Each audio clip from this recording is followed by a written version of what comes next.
We often talk about movies like they just appear fully formed onto the screen, a neat package of story and spectacle.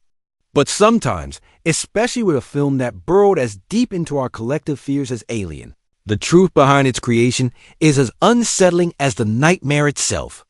This wasn't just a movie made. It was a psychological weapon forged, a blueprint for terror meticulously engineered. Its unsettling production wasn't an accident. It was a deliberate campaign to inflict genuine fear, not just on the audience, but on its very own cast. You gotta understand, back in the late 70s, Alien wasn't some hot commodity. It was a script that got more rejections than a bad pickup line at a bar. Hollywood, perpetually chasing the last big hit, couldn't wrap its collective head around it. A dark, claustrophobic sci-fi horror with a monster you barely saw. Where's the hero? Where's the triumphant space battle? They probably whine. They were still basking in the glow of Star Wars, expecting light speed and clear-cut good versus evil. Alien was a different beast entirely, a murky, unsettling vision that defied easy categorization. It wasn't until someone, likely desperate and brilliant, pitched it with the simplest, most effective elevator pitch in cinematic history: Jaws in space. Suddenly, the light bulb flickered. Ah, Jaws. We understand Jaws. It had a big monster. It made big money. The reduction of such a complex visionary project to a crude two-word slogan is almost comical, a testament to the limited imagination of studio executives. But it worked. It got the damn thing made, proving that sometimes to sell a truly revolutionary idea, you have to speak a language the gatekeepers can actually comprehend, even if it feels like dumbing down a masterpiece. And then, as if the universe itself was playing a perverse joke, a writer's strike hit in 1979. What might have been a death knell for many productions turned into an unexpected blessing, a cosmic green light for Alien. While other films were stalling, losing momentum and money, Alien had clear skies. Less competition, less noise, more time for director Ridley Scott to obsessively refine his unsettling vision. This wasn't planned. It was pure, unadulterated serendipity, a fortunate confluence of industry chaos that allowed a singular, dark, artistic endeavor to flourish unimpeded. It gave them the breathing room to meticulously craft every detail, to embed the layers of dread that would define the film. It's a fascinating insight into creative breakthroughs. Sometimes, the greatest opportunities arise not from meticulous planning, but from unforeseen circumstances, from the quiet spaces created when the rest of the world is in turmoil. But perhaps the most insidious, and certainly one of the most effective tools in Alien's fear arsenal, was the Nostromo itself. This wasn't some sleek, pristine starship. This was a brutal industrial beast, a working freighter stripped bare of comforts. Ridley Scott deliberately chose to build the ship's interiors in real industrial locations, eschewing the sterile perfection of traditional sound stages. This wasn't just an aesthetic choice. It was a deliberate act of psychological manipulation. The tight, cramped corridors, the dripping pipes, the clanking machinery, the pervasive sense of grime and decay, it all contributed to an oppressive, suffocating atmosphere. The ship became an oppressive character in its own right, a steel lung that slowly squeezed the life out of its inhabitants. The cast wasn't just acting on a set. They were living in a genuinely claustrophobic, unsettling environment. Their physical discomfort, their frayed nerves, their palpable sense of being trapped seeped directly into their performances. You could feel their desperation, their exhaustion, their fear, because they were living it.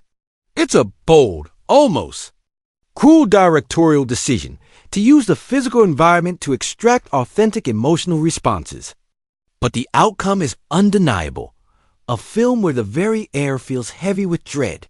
A silent testament to the power of environmental storytelling and the deep, psychological impact of oppressive spaces. And let's talk about the actors themselves, and the casting secrets and character development that added unforeseen depths to the terror. The revelation that Ripley was originally written as a man still catches people off guard. But that gender flip was a stroke of genius. It subverted expectations, yes, but more importantly, it allowed her tough, pragmatic demeanor to come across. Not as aggression, but as pure, unyielding tenacity in the face of impossible odds. Her struggle felt more vulnerable, more human, and ultimately more heroic. Then there's the almost disturbing dedication of the cast. John Hurt, playing the ill-fated Kane, reputedly slept in cramped spaces to fully embody the weary, confined existence of a space trucker. This wasn't just acting. It was an immersion that bordered on method acting madness, bringing a raw, unvarnished truth to his performance. And Ian Holm, who played the chillingly deceptive android Ash, meticulously practiced mechanical movements. So much so that his wife actually thought he was having a nervous breakdown. This commitment, this willingness to blur the lines between actor and character, injected a subtle but pervasive sense of unease, ensuring every crew member felt painfully real and tragically vulnerable. It's a testament to the power of embodiment, where actors don't just recite lines, but become the very fabric of the nightmare. But the moment that truly etched Alien into the annals of cinematic horror was the chest-burster scene. Its authenticity, its sheer stomach-churning impact was no accident. It was a brilliant, almost cruel act of deliberate manipulation by Ridley Scott.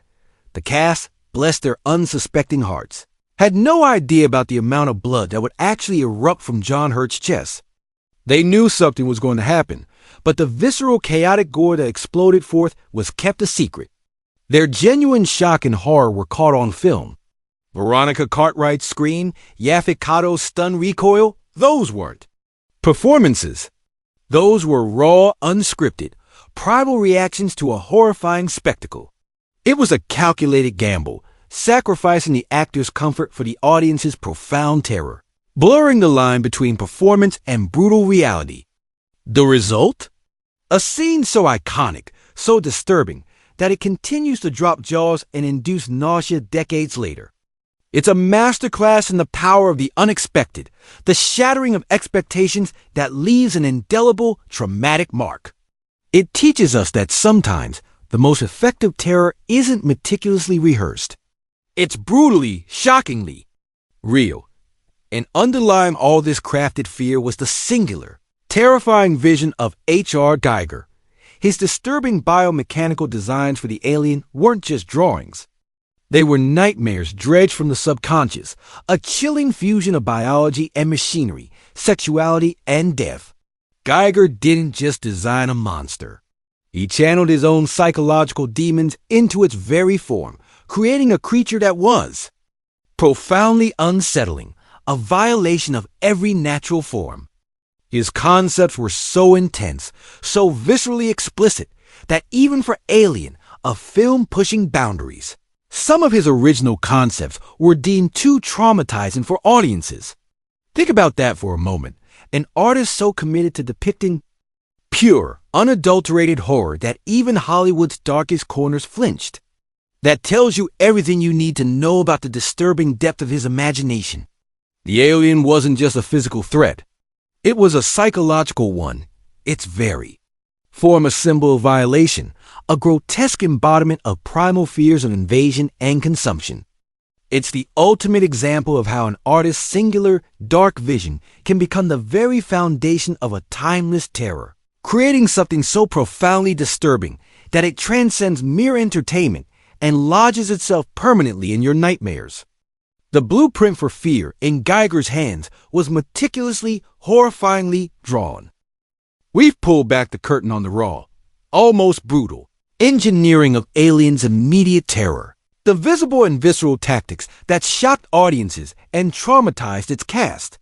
But the true genius, the reason Alien doesn't just scare you, but haunts you, lies in the unseen tactics and the enduring horror's legacy it forged through subtle subliminal means. This film wasn't just a spectacle.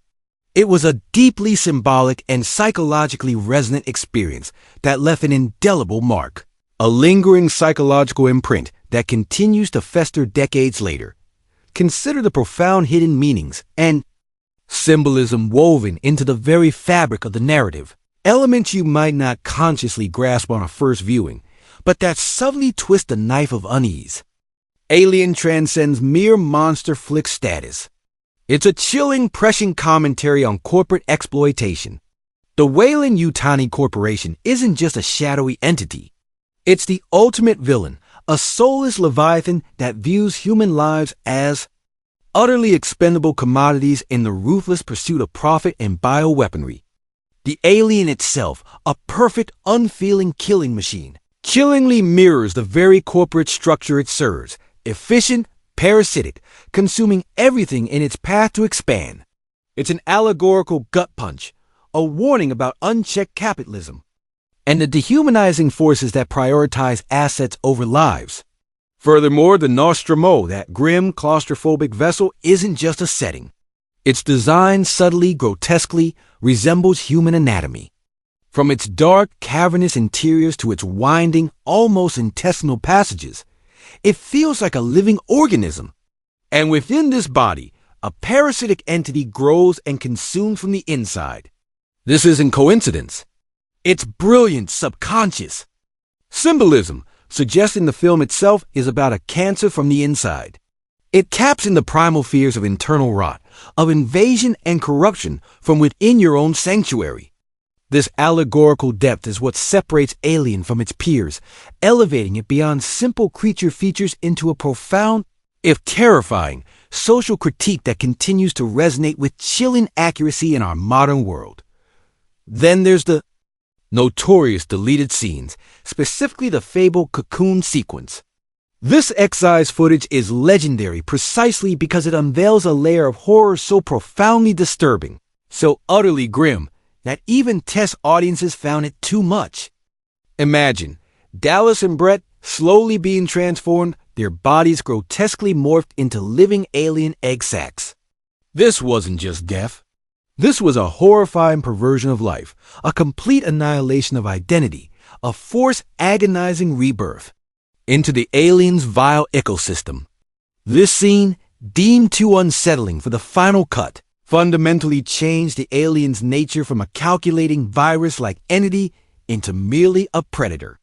But the knowledge of its existence, the lingering implication that this horrific fate awaited the crew, only amplifies the psychological torment. Your imagination, liberated from the explicit visual, fills in the horrifying blanks, conjuring a nightmare far more personal and potent than anything shown.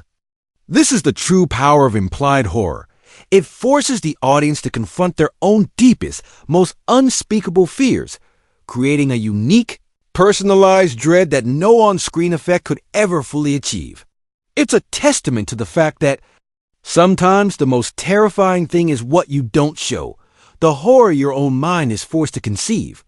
And this deliberate cultivation of dread wasn't limited to post-production. Ridley Scott's on-set tensions and real fear tactics were legendary. He consciously engineered an atmosphere of paranoia and unease on set, isolating cast members and deliberately keeping them in the dark about plot points, especially the specifics of the alien and its attacks. He fostered genuine fear, genuine reactions. Their palpable shock during the chestburster scene wasn't just brilliant acting. It was authentic, unadulterated terror.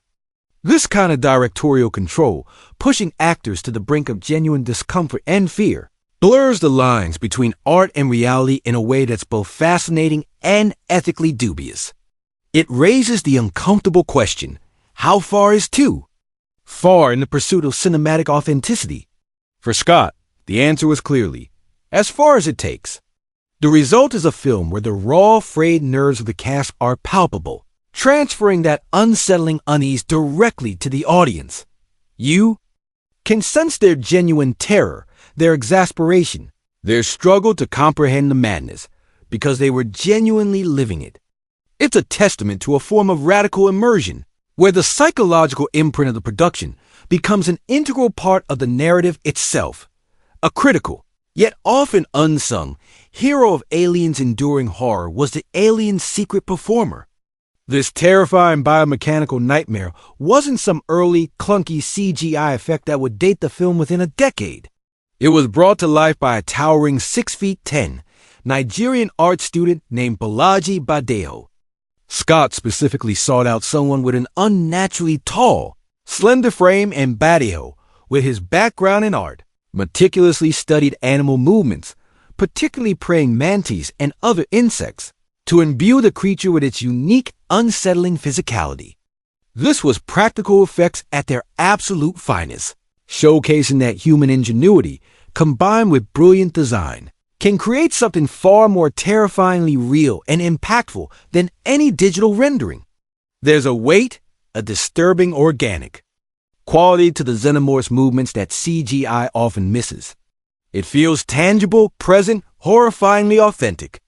Badejo, the unseen artist, gave the monster a soul, a predatory, unfeeling soul, ensuring its psychological imprint would remain decades later, a testament to the power of embodied performance over simulation, perhaps the most insidious, and certainly one of the most effective unseen tactics employed by Alien was its subliminal sound design.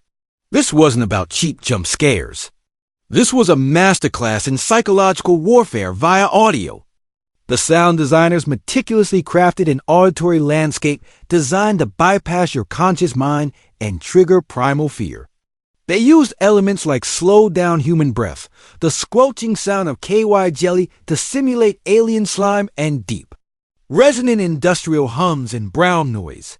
You didn't consciously register these sounds, but your subconscious did. They create a pervasive sense of unease, a constant, low-level anxiety that made your skin crawl without you consciously understanding. Why? It's the sound of something wrong, something unnatural, something lurking just outside your perception. This is where Alien truly weaponized its terror, exploiting our innate fight or flight responses through auditory cues.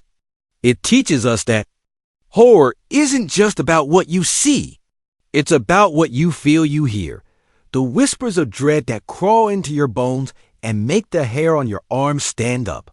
It's the invisible hand of psychological manipulation, ensuring the fear doesn't just pass, but lingers. Ultimately, Alien's unexpected box office surprise and lasting legacy weren't guaranteed. It wasn't predicted to be a massive hit. Initial studio expectations were low, but word of mouth spread like wildfire, fueled by tales of fainting audience members during that scene. The film resonated because it tapped into something far deeper than mere surface-level horror. It explored timeless fears, claustrophobia, invasion, violation, the terrifying indifference of the universe, and the chilling betrayal of corporate greed. It didn't rely on fleeting trends. It built suspense with agonizing patience and delivered a psychological terror that remains utterly timeless. Its practical effects, still chillingly effective today, ensured its enduring authenticity never faded. Alien wasn't just a movie. It was a phenomenon, a visceral experience that set a new standard for intelligent horror.